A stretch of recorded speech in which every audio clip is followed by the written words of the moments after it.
माननीय प्रधानमंत्रीजीर आज के जन्मदिन।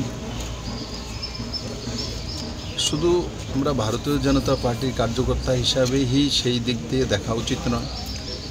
समस्त भारतवासीर जन्य आज के एटा गर्वेर दिन। आजकेर दिने स्वर्गीय हीराबेन जी माननीय प्रधानमंत्री जन्म दिएছিলেন और अति साधारण घरेर केउ कोनोदिन कल्पना करेनि भारतवर्षे किछु आरो किछु प्रधान लाल बहादुर शास्त्री बड़ो साधारण परिवार थेके एसेছে, अटल बिहारी वाजपेयी साधारण परिवार थेके एसेছে।